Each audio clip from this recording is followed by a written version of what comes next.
This is all the stuff I'm going to be bringing for the Dirty German, just in my bag. I'm actually going to take that out. It's got these pants and shirt have been treated already. I'll go into that shortly. I just bring some plastic bags to put dirty stuff, change of pants. I'll put another shirt in there and a towel for drying off.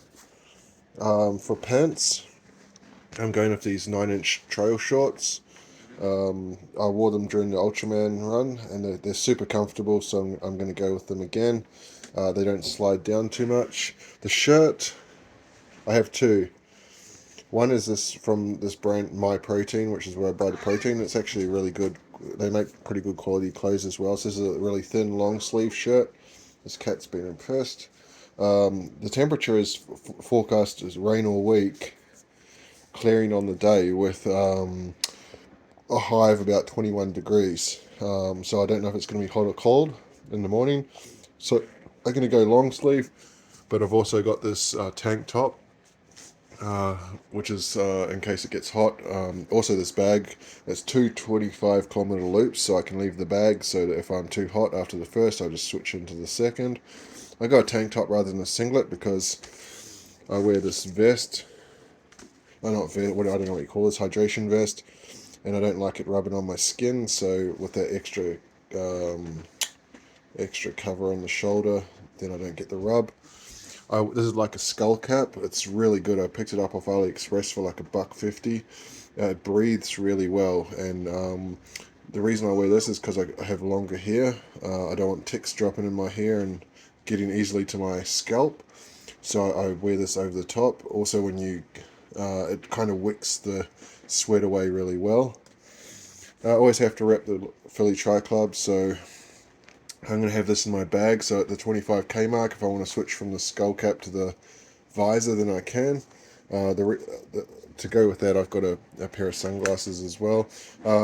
It's doubtful because the trail is mostly under cover of the canopy of the trees. So I'm not going to probably need that hat. I find when I run on Saturdays, it's very well shaded, so you don't need sunglasses at all.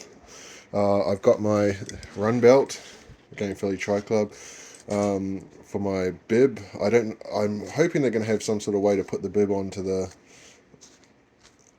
Just catch a pest. Some way to put the bib onto the camelback thing, so that it's rather than have another thing tied around my waist. But I'll see when I get there. Finally, this will pack into the camelback. It's my run jacket. I've had this for years, like at least 10 years. It's one of the best pieces of kit that I own. I think the brand model is around here somewhere.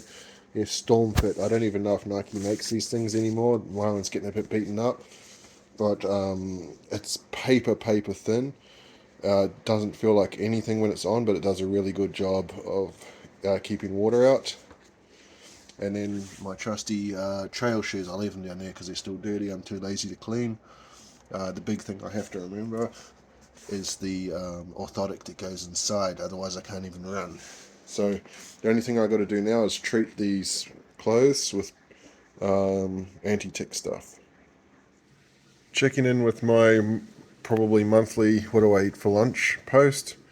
Today, just chopped up some chicken breast, threw in a couple of shrimp, made an omelette from 2 eggs and chopped it up into small pieces, black beans, and this is avocado, cilantro, and lime.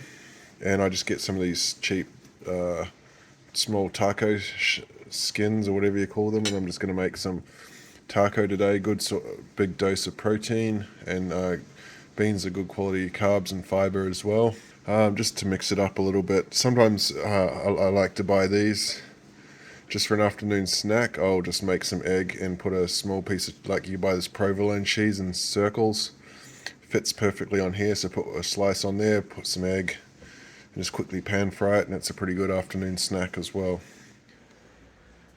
This is the stuff that I use to treat the clothes. Primethrin is the chemical.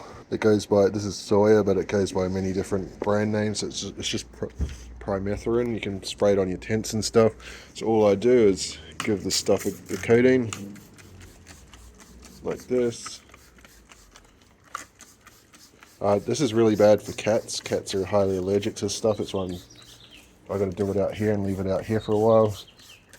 It's waterproof. You can put it in the wash about 6 times before it comes off.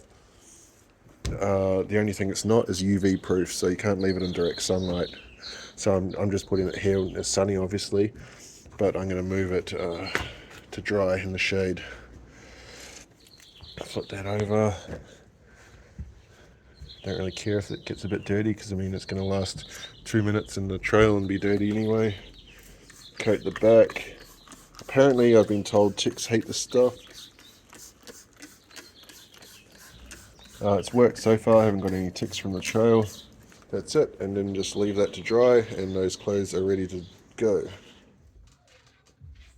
Just doing some maintenance, and a tip for those that use these goo pouches: make sure you clean them regularly. These ones here, I got 2 of them. I haven't cleaned them since Ultraman in February. It's now May, so that's a few months. All this stuff on the inside has dried solid. It's glued them together. I'm trying to melt it.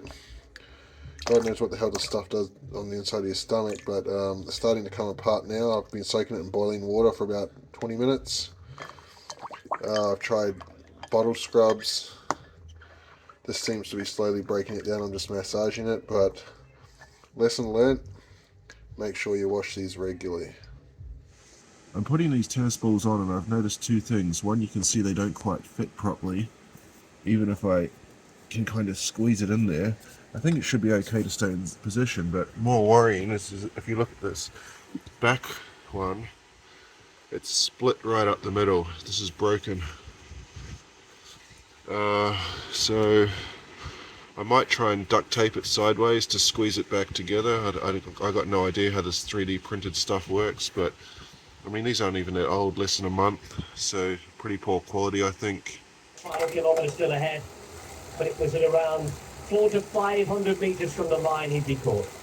Consonni, his track teammate for Italy, doing the catching, and it'd be another man in the big team pursuit for the Italians to hit the front in the sprint. Jonathan Milan, Ciclamino winner the year before, second the day before, and a year to the day since his first Giro d'Italia stage win, taking victories just about ahead of Groves and the rest. Magnificent from Milan. Just finished up my swim, 2,500 yards. It's raining and miserable in Philly today. That was my last workout for my taper, so now the best part of the taper starts, the carb loading. I'm going to go to Sprouts and get a turkey sandwich for lunch, a bag of chips, some donuts, probably have 2 donuts and a coffee, and then later on tonight I'll have maybe a slice of pizza for dinner. I like to load up on carbs during the day. I don't like to eat at night time before a race, because it just give my stomach a chance to clear. So 1 slice of pizza will be enough. The swim was awesome. Like, I was doing 8x100s, and normally my 100 time is about 142 to 145 per 100. This guy got in a lane next to me and decided to swim at the same time as I did, which is freaking weird. And he's swimming quite fast, so I'm going to see if I can keep up with him. And so he went hard, and I was keeping up, and he completely burnt out after 50, so I just kept going. Ended up swimming 131 for the 100, which I think wasn't even possible. So then I thought, I'm going to do the rest of my set, which is 8x100, see how fast I can do these hundreds. I think I was about 135 per 100 average for the whole lot, so it was like 10 seconds below my usual, which I got to reassess my swimming now. Obviously I'm not working hard enough in the pool, but the girls have a half day, so I'm going to go and pick them up. I actually wanted to stay overnight at a friend's house to pick one of them up, and later on in the day she's going to stay at her house, so I'll be home alone tonight. And I'll get the rest of my stuff ready, lay it all out so it's ready to go in the morning. My race starts at 8, so I'm going to get up at 5:30. Apparently the parking's really bad out there, so I'm going to go by 6, get there around 6:30 to 7. Give me an hour just to find a park, and hour and a half to find a park and hang around and chit chat to people, and just, I don't like to hang around venues, but I'd rather not have the stress of trying to find a park last minute. And then on this afternoon I'll probably continue watching Breaking Bad and eat my chips. And that's it. Like always, if you like, please subscribe and like the video. Thank you.